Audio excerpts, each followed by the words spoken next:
शहादत आर्डर जब आपके सामने आएगा तो लाजमी बात है कि आपके ज़हन में बीइंग स्टूडेंट ये आएगा कि ये एक्सक्लूसिवली प्ली ऑफ एलिबाई को शायद डील करता है, लेकिन ऐसी बात नहीं है।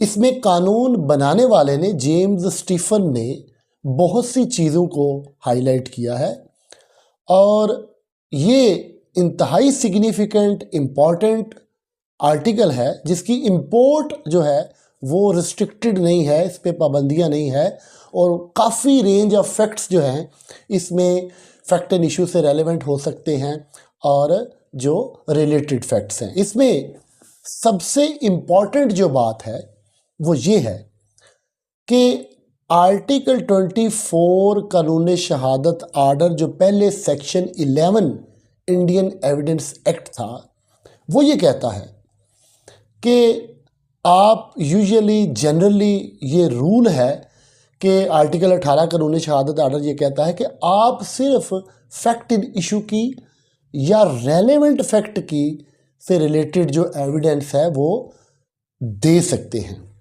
लेकिन आर्टिकल 24 जो है वो जो चैप्टर 3 है कानून शहादत आर्डर 1984 का, जो आर्टिकल 18 से 69 आर्टिकल तक है, ये इसकी एक एज ए होल एक्सेप्शन है। याद रखिएगा, बात पे गौर कीजिएगा कि ये प्ली ऑफ एलिबाई एक्सेप्शन नहीं है, exception as a whole article 24 कानून शहादत आर्डर है। वो किस तरह कि जब आप इसकी बेर पेरूजल करते हैं, इस बेर एक्ट को, इसकी टेक्स्ट को देखते हैं, तो सबसे पहले आपके सामने ये लफ्ज़ आता है when facts not otherwise relevant become relevant. Sorry, article 18 जो जनरल रूल बता रहा है, पूरा चैप्टर 3 ये बात कर रहा है कि आप सिर्फ फैक्ट इन इशू से रिलेटेड और रेलेवेंट फैक्ट की एविडेंस दे रहे हैं। लेकिन ये आर्टिकल 24 जो है वो ये कह रहा है कि जो अदरवाइज रेलेवेंट नहीं भी हैं आप उनकी भी एविडेंस दे सकते हैं। आपके ज़हन में जो क्वेश्चन आता है वो प्ली ऑफ एलिबाई का है। वो प्ली ऑफ एलिबाई जो है ये एक डिफेंस है जो फौजदारी केसेस में, क्रिमिनल केसेस में मुल्ज़म लेता है। वो आप, अगर मैं ये इस तरह कह दूं कि अगर 100% है तो प्ली ऑफ एलिबाई का कॉन्सेप्ट इस पूरे आर्टिकल में सिर्फ 2% होगा। आर्टिकल 24 कानून शहादत order equally applies to civil proceedings और एज वेल एज फौजदारी प्रोसीडिंग्स। आगे चलते हैं। Facts not otherwise relevant are relevant. सबसे पहली बात, if they are inconsistent with any fact in issue or relevant fact. Article 24 के 2 पार्ट्स है, याद रखिएगा। एक पार्ट जो सब आर्टिकल 1 के तहत इसमें प्रिंसिपल ऑफ इनकंसिस्टेंसी की बात कर रहा है और इसके दूसरे पार्ट में प्रिंसिपल ऑफ प्रोबेबिलिटी की बात कर रहा है, जो एक मैथमेटिकल कॉन्सेप्ट भी उसमें है। इनकंसिस्टेंसी को हम देखते हैं कुछ इलस्ट्रेशन से, मिसालों से, उसके बाद हम इसकी टेक्स्ट की तरफ आते हैं। ये कुछ पहली इलस्ट्रेशन, ये जो प्रिंसिपल ऑफ इनकंसिस्टेंसी है जो आर्टिकल 24(1) है, जिसको आप प्ली ऑफ एलिबाई से एक्सक्लूसिवली कंफ्यूज करते हैं, ये उसकी बात कर रहा है। अगर आपको एग्जामिनर पूछ लेता है आर्टिकल 24(1) और वो स्पेसिफिकली प्ली ऑफ एलिबाई का जिक्र नहीं करता तो फिर उसमें प्ली ऑफ एलिबाई भी आ जाएगी और दूसरे जो इनकंसिस्टेंट फैक्ट्स होंगे वो भी आ जाएंगे। मिसाल के तौर पे दिन है तो रात है, अगर बारिश है तो धूप है। ये इनकंसिस्टेंट फैक्ट्स हैं एक दूसरे के साथ। आप कंट्राडिक्टरी फैक्ट्स भी इनको बोल सकते हैं। अंधेरा है, रोशनी है। आप ये कह सकते हैं गर्मी है, तो इनकंसिस्टेंसी क्या आ जाएगी, सर्दी है। इसकी मिसालें हम इस तरह लेते हैं। पहली मिसाल आपके सामने ये मैंने लिखी है। ए was killed on 21 of December 2024। 21 दिसंबर 2024 को ए का कत्ल हो गया। बी वॉज अक्यूज, बी पे एलिगेशन था, इल्ज़ाम था। Who shows A was alive till 30 दिसंबर 2024। अब 30 दिसंबर 2024 को बी ये कहता है, ये एविडेंस देता है ड्यूरिंग इन्वेस्टिगेशन या during trial of the case, वो ये कहता है कि 30 दिसंबर 2024 तक वो तो अलाइव था, जिंदा था। तो 21 दिसंबर 2024 को उसकी कैसे डेथ होगी। अब अगर हम आर्टिकल 18 को देखेंगे, उस जनरल रूल को, तो क्वेश्चन इन इफेक्ट क्या है? 21 दिसंबर 2024 को ए का मर्डर होना और बी पे एक्विजिशन, ये पॉइंट ऑफ डिस्प्यूट है, ये फैक्ट इन इशू है। अगर वो ये कहेगा कि 30 दिसंबर 2024 को वो जिंदा था, that is entirely a different concept. अगर हम कानून शहादत आर्डर के 18 से आर्टिकल 69 में कोई एक आर्टिकल भी देखें तो वो ये नहीं मिलेगा। वो ये कहेंगे कि आप फैक्ट इन इशू की या रेलेवेंट फैक्ट से रिलेटेड एविडेंस दे सकते हैं। लेकिन अब ये एंटायरली फैक्ट इन इशू से अगर हम फिर दोबारा टेक्स्ट की तरफ चलें, if they are inconsistent with any fact in issue or relevant fact, तो ये एंटायरली जो अभी हम मिसाल ले रहे हैं ये एंटायरली डिफरेंट है। लेकिन एज पर आर्टिकल 24, जैसे मैंने पहले कहा कि इसकी रेंज फैक्ट्स को एडमिट करने के लिए ये बहुत वसी है और इसके पीछे इस कानून को बनाने वाले की विजडम है कि बहुत सी चीज़ें जो हैं जो रह जाती हैं वो केटर की जा सकती हैं। तो बी का ये साबित करना कि 30 तक वो जिंदा था, दैट इज एंटायरली इनकंसिस्टेंट, लेकिन इसकी एविडेंस दी जा सकती है। नेक्स्ट एग्जांपल लेते हैं। A publishes an article against B. ये आर्टिकल वो डेफेमेशन करता है, उसकी एक बाकायदा आर्टिकल पब्लिश करके। अब ए जो है उसके बारे में ये बात, ये फैक्ट सामने आती है कि A is completely an illiterate and uneducated person. वो ना लिख सकता है ना पढ़ सकता है, सिरे से वो स्कूल गया ही नहीं। तो ये एंटायरली इनकंसिस्टेंस होगा उन नेचर ऑफ एलिगेशन से, उस फैक्ट इन इशू से, उस रेलेवेंट फैक्ट से। तो इसकी भी एज पर आर्टिकल 24 की जो डिक्टेट्स हैं, जो उसका मैंडेट है, जो वो कह रहा है, उसके मुताबिक वो एविडेंस दे देगा। भाई मैं तो पढ़ा लिखा ही नहीं हूँ, मैं आर्टिकल कैसे पब्लिश कर सकता हूँ। जैसे मैंने पहले कहा कि it applies to both proceedings whether those proceedings are being held before civil court or criminal court. See आगे एक और इलस्ट्रेशन लेते हैं इसकी अंडरस्टैंडिंग के लिए, इसके कॉन्सेप्ट को डीपली इसकी कॉम्प्रिहेंशन के लिए, ओवरव्यू लेने के लिए कि आर्टिकल 24 एज ए होल है क्या। याद रखिएगा एक बात, आपका मकसद हो सकता है कि आप एग्जामिनर को सेटिस्फाई करें सिर्फ उस क्रैमिंग के ज़रिए कि ये प्ली ऑफ एलिबाई है। ये मेरा मकसद हरगिज़ नहीं हो सकता। मैं ये चाहूँगा कि आपको कानून शहादत जो है वो आपको उसकी अंडरस्टैंडिंग हो जाए। और अगर एग्जामिनर आपको ओवरऑल आर्टिकल 24 के बारे में पूछता है या उसके ये जो दो लिम्स हैं, ये दो हिस्से हैं, जो एक इनकंसिस्टेंसी से डील कर रहा है और दूसरा प्रोबेबिलिटी से डील कर रहा है, तो आपको पता होना चाहिए कि एग्जामिनर ने आपसे पूछा क्या है। A claims a child in the warm of B. A ये कहता है,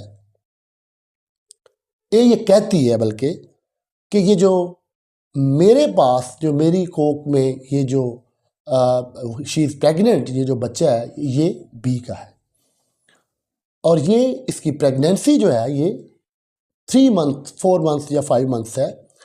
बी ये बात इस्टेब्लिश करता है कि मैं पिछले 3 साल से अमेरिका में मुकीम हूँ और इस अरसा के दौरान मैं पाकिस्तान नहीं आया। अब ये एंटायरली इनकंसिस्टेंट होगा, जो हमने स्टैचूट में देखा कि which is inconsistent with the fact in issue और रेलिवेंट फैक्ट। कानून क्या है कि शहादत दी जाएगी रेलिवेंट फैक्ट की या फैक्ट इन इशू की, लेकिन यहाँ हम आर्टिकल 24 में through illustrations, through instances, through example इस बात को अंडरस्टैंड करने की कोशिश कर रहे हैं कि आर्टिकल 24 कैसे एक्सेप्शन है वो जनरल रूल की, या वो चैप्टर 3 में 18 से 69 आर्टिकल की ये कैसे एक्सेप्शन है। तो ये बात आपको वो बता रहे हैं, वो बात साबित कर देता है। A claims online transfer of money to B. A ये कहता है कि मैंने कोई चीज़ परचेज की बी से और मैंने उसको रकम through my online phone banking मैंने उसको ट्रांसफ़र की। फैक्ट सामने आ जाता है, ऐसा फैक्ट जो ये बताता है कि ए का सिरे से कोई बैंक अकाउंट ही नहीं, और जब अकाउंट ही नहीं किसी बैंक में, ऑनलाइन ट्रांसफ़र का क्वेश्चन अराइज नहीं होता। बी ये बात एस्टेब्लिश कर लेता है कि इसका कोई अकाउंट नहीं है और ना ही इसने ऑनलाइन ट्रांसफ़र किया। अब ए का ये कहना कि मैंने किया है और बी का ये कहना कि उसका अकाउंट ही नहीं है, दोज फैक्ट्स जो हैं वो दोनों को एग्जिस्ट नहीं कर रहे, इकट्ठे नहीं एग्जिस्ट कर रहे। This is all about article 24(1) के वो फैक्ट इन इशू का और वो जो बात सामने आ रही है उनकी को एग्जिस्टेंस जो है वो नहीं हो रही। दोनों पॉइंट्स, अगर एक साउथ की बात कर रहा है तो दूसरा नॉर्थ की बात कर रहा है। अगर एक बात शुमाल की हो रही है तो सामने बात जनूब की आ जाती है। शुमाल और जनूब एंटायरली कॉन्ट्राडिक्शंस, एंटायरली आप इसको कह लें कि इनकन्सिस्टेंसी है। ये कॉन्सेप्ट है इसका आर्टिकल 24 सब आर्टिकल 1 का, जिसके अंदर प्ली ऑफ एलिबाई का कॉन्सेप्ट भी छुपा हुआ है, जिसमें आपको कोई लफ्ज़ भी एलिबाई का नज़र नहीं आएगा, लेकिन उसकी wisdom on the principle which is based is article 24(1). A is accused of murdering B। A पे इल्ज़ाम है कि B को उसने B का मर्डर कर दिया है। B gives evidence about suicide of A। B ये बात एस्टेब्लिश करने में कामयाब हो जाता है कि ये जो मर्डर का इल्ज़ाम है ये झूठा है, और ये एविडेंस मेरे सामने है जो ये बात बता रही है कि ये एक ख़ुदकुशी का मामला था, सुसाइड का मामला था। अगर इसी मिसाल को हम इस तरह ले लें कि ए पे जो इल्ज़ाम है बी को कत्ल करने का, वो ये आता है कि ए ने बी को जो है वो कत्ल कर दिया और from a distance of 50 feet, 50 feet के फासले से उसने उसको फायर मारा। बैलिस्टिक एक्सपर्ट की रिपोर्ट सामने आ जाती है जो ये कहती है कि जिस जगह पे लोकेल ऑफ इंजरी ये बता रही है कि वहाँ पे ब्लैकनिंग थी। अब जहाँ पे बैलिस्टिक एक्सपर्ट है वो ये कह रहा है कि ब्लैकनिंग थी, तो इसका मतलब ये हुआ कि with in range of 6 feet जो है वो फायर किया गया। अब वो बात जो 50 फीट वाली थी वो रिबट हो गई, वो जुटला दी गई through entirely the fact which is inconsistent with the fact in issue. इसी मिसाल को आगे लेके चलते हैं, इसी ए बी वाली को, कि ए पे इल्ज़ाम आता है कि उसने बी का मर्डर किया, लेकिन बी एस्टैब्लिश कर देता है कि ये एक्स था, ही वॉज समवन एल्स, वो एक्स था जिसने ये मर्डर किया। अब आपके ज़हन में ये क्वेश्चन आ सकता है, लेकिन इसका जवाब भी आपके ज़हन में आना चाहिए। जैसे मैंने पहले बताया कि जनरली ये होता है कि भाई जब ए के पे इल्ज़ाम है कि बी को उसने कत्ल किया, उस इल्ज़ाम को जुटलाने के लिए वो ये कहता है कि ये एक्स ने किया, तो वो ये कहते हैं कि भाई आप फैक्ट इन इशू की बात करें, जो फैक्ट इन इशू है, जो रेलिवेंट फैक्ट है। लेकिन एज पर article 24 it is inconsistent with the fact in issue and relevant fact. तो एक्स को इस मामले में ले आया जाएगा, एस्टैब्लिश कर दिया जाएगा, दो इट इज़ इनकंसिस्टेंट, तो ये एविडेंस भी रेलिवेंट होगी। A sues B for sum of money paid to B. A B के अगेंस्ट एक दावा फाइल करता है कि मैंने इसको रकम दी। अब बी जो है वो सारे अकाउंट्स जो हैं उनसे रिलेटेड थे उनको सामने ले आता है, उसमें कोई एंट्री नहीं का, ना किसी रोजनामचे में, ना कोई ऑनलाइन ट्रांसफ़र है, ना कोई बैंक टू बैंक ट्रांसफ़र है, वो सारी चीज़ें सामने ले आता है कि उधर एंट्री नहीं है। तो that is entirely inconsistent with the fact in issue and fact, तो that will be relevant as पर आर्टिकल 24। अब इसकी अपनी इलस्ट्रेशन जो है, जो स्टैट्यूट इलस्ट्रेशन है आर्टिकल 24 सब आर्टिकल 1 की, उस पे पहुंचते हैं हम। The question is whether A committed a crime at Peshawar on a certain day. के सवाल ये है, फैक्ट इशू ये है, ए ने एक क्राइम किया पेशावर में एक दिन, the fact that on that day, अब ये फैक्ट जो है कि उस दिन A was at Lahore is are relevant fact, that is alibi. ये प्ली ऑफ एलिबाई है कि वो ये कह रहा है कि ये फिजिकली इम्पॉसिबल था उसका at that time and at that day उस जगह पे होना। इसको हम इंडिपेंडेंट लेक्चर में एलिबाई के क्वेश्चन को हमने कैसे अटेम्प्ट करना है और क्या आपके वो हेड नोट्स होंगे, किस तरह आपने इसको लेके चलना है, ये हम इसको अपने नेक्स्ट लेक्चर में देखेंगे। फिलहाल हम इसको समझने की कोशिश करते हैं। Near the time when the crime was committed, A was at a distance from the place where it was committed, which would render it highly improbable, though not impossible, that he committed it is relevant। अब probability की बात जहाँ पे आएगी तो probability का concept समझने के लिए मैं भी आपको, जैसे मैंने पहले कहा कि आर्टिकल 24 के दो पार्ट्स हैं। एक पार्ट उस इनकंसिस्टेंसी को डील करता है जिसके लिए हमने अभी ये इलस्ट्रेशंस और एग्जांपल्स से उसको समझने की कोशिश की। इसका दूसरा पार्ट जो है वो प्रोबेबिलिटी को डील करता है, उसको हम इंडिपेंडेंट अभी इसको समझने की कोशिश करते हैं। ये फर्स्ट पार्ट हमने इनकंसिस्टेंसी का देख लिया। सेकंड पार्ट हम इसका आर्टिकल 24(2) का ये प्रिंसिपल ऑफ प्रोबेबिलिटी है। व्हाट इज प्रोबेबिलिटी, क्या है प्रोबेबिलिटी? अगर हम इसको आसान अल्फाज में देखें तो प्रोबेबिलिटी क्या है? मुमकिना तौर पे ये करीन क्यास किया जा सकता है, गालिबन ऐसा हो सकता है, गालिब इम्कान है। That is all about probability in literal sense. आपके सामने ये एक छोटी सी डायग्राम है, इसको अंडरस्टैंडिंग आपको इसको होनी चाहिए।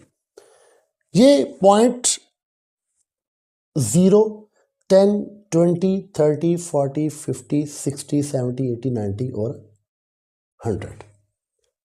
प्रोबेबिलिटी ये है कि ये जो नॉर्मल स्टैंडर्ड है अगर उससे कुछ ज़्यादा होगा तो ये हाईली प्रोबेबल होगा। अगर हम इसी को ले लेते हैं, आप ये कह लें कि इसमें नॉर्मल स्टैंडर्ड जो है वो 50 है।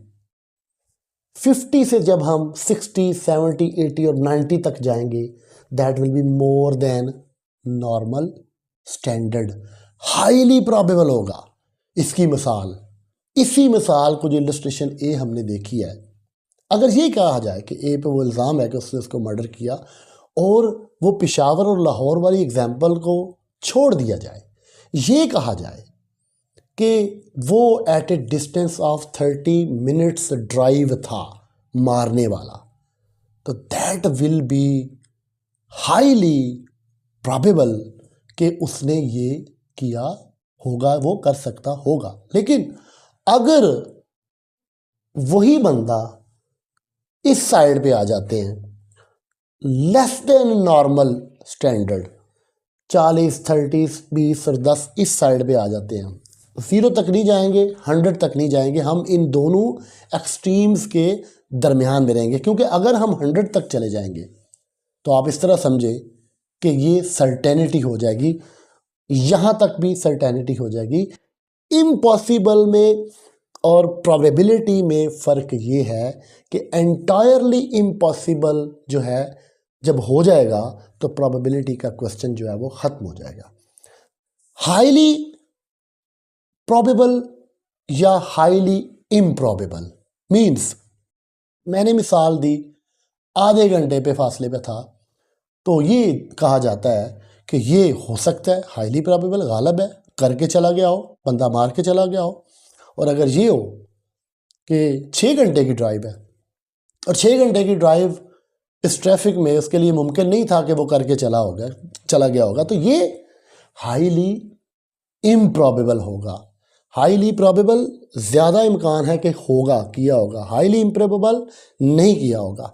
ये इस डायग्राम से इसको मज़ीद आगे थ्रू इलस्ट्रेशन हम इलस्ट्रेट करते हैं। Dead body of A found with specific clothes, एक डेड बॉडी मिली ए की जिस पे उसके जो कपड़े थे उनकी पहचान होगी, उनकी आइडेंटिटी होगी, पहचान लिया गया कि ये कपड़े उस दिन जब वकूआ हुआ उस वकूए से चंद घंटे पहले उसने ये कपड़े पहने हुए थे। तो इट वाज हाईली प्रोबेबल कि ये डेड बॉडी जो है ये उसी शख्स की हो सकती है। That is highly probable. Robbery charge जो है, एक और मिसाल इसको प्रोबेबिलिटी को समझने के लिए लेते हैं, जो सेकंड पार्ट है आर्टिकल 24 का। आपने इनकंसिस्टेंसी को देख लिया, अब हम इसका सेकंड पार्ट जो है that relates to highly probable and highly improbable, उसको हम डिस्कस कर रहे हैं। Robbery charge and one of accused showed gun to another before occurrence, 1, 2, 3 मुल्जमान के अगेंस्ट रॉबरी का चार्ज है। बात ये सामने आती है, फैक्ट ये सामने आती है कि उनमें से एक मुल्ज़म ने दूसरे मुल्ज़म को पिस्टल या गन दिखाई और ये कहा कि हम ये क्राइम जो है वो कमिट करने वाले हैं। They were having conspiracy about that robbery. Highly probable है उसका वकूआ से कुछ देर पहले उस गन का लहराना, दिखाना और कंस्पायर करना हाईली प्रोबेबल है कि उसी ने किया होगा। That is highly probable. A is accuse of cheating, A के खिलाफ चीटिंग के इल्ज़ामात हैं। Facts about similar acts by A, उसी तरह के फैक्ट्स सामने आ जाते हैं कि इस ए ने पहले भी फलां जगह चीटिंग की है, तो that will be highly probable कि ये चीटिंग भी ए ने की होगी। और मिसाल लेते हैं, A is charged of forgery, A के अगेंस्ट फॉर्जरी की एक्यूजेशन है। ऐसे facts about similar acts by A कि उससे पहले भी उसके अगेंस्ट ऐसे चार्जेस जो हैं वो लगाए गए, तो that will be considered highly probable कि ये फॉर्जरी भी उसने की होगी। इसकी एविडेंस दी जा सकती है और ये एंटायरली बेशक इनकंसिस्टेंट हो और हाईली इम्प्रॉबेबल हो फैक्ट इन इशू से या रेलेवेंट फैक्ट से, तो इसकी एविडेंस दी जा सकती है। यही आर्टिकल 24 कह रहा है। A claims to be an eye witness, A कहता मैं इस वकूआ का चश्मदीद गवाह हूं। A's name is not in the statements of other eye witnesses. अब कहीं पे भी जो दूसरे आई विटनेस हैं जो भी ये कहते हैं कि हम इस अक्रेंस के चश्मदीद गवाह हैं, वो सारे के सारे एविडेंस देते हैं, तो वो उनमें से एक का कोई नाम भी नहीं लेता। That will be highly improbable कि ए इस वकूआ का गवाह हो सकता है। दैट विल बी इन्फर्ड, और ऐसी चीज़ की जो एविडेंस है वो दी जा सकती है, बेशक वो fact in issue relevant fact नहीं होगा। इसकी स्टैच्यूट इलस्ट्रेशन जो है आर्टिकल 24 पार्ट 2 की, उसको हम देखते हैं। The question is whether A committed a crime. The circumstances are such that the crime must have been committed either by A, B, C or D. Every fact which shows that the crime could have been committed by no one else and that it was not committed by either B, C or D is relevant. मिसाल ले लें, एक कमरे में A, B, C, D हैं, 4 लोग हैं और उधर एक वकुआ हो जाता है, एक क्राइम कमिट होता है। वो ये कह रहे हैं कि no one else and that it was not committed by either B C D. B C D ने तो नहीं किया, लेकिन ए के एंटेसिडेंट्स उसका करेक्टर बताता है कि प्रीवियसली उसने ऐसे क्राइम्स कमिट किए गए हैं, तो that will be highly probable कि ये क्राइम भी उसने कमिट किया होगा। That was article 24 sub article 2। तो दोनों लिम्स हमने डिस्कस कर लिए, इसके दोनों पार्ट्स। एक पार्ट इनकन्सिस्टेंसी से रिलेटेड है जिसके अंदर concept of plea of alibi समोए हुए है, और दूसरा जो है वो प्रोबेबिलिटी का और हाईली इम्प्रॉबेबिलिटी का, वो कॉन्सेप्ट भी हमने देख लिया। नेक्स्ट लेक्चर में हम आपको प्ली ऑफ एलिबाई से related how to attempt the question ये हम इंशाल्लाह डिस्कस करेंगे। Thank you.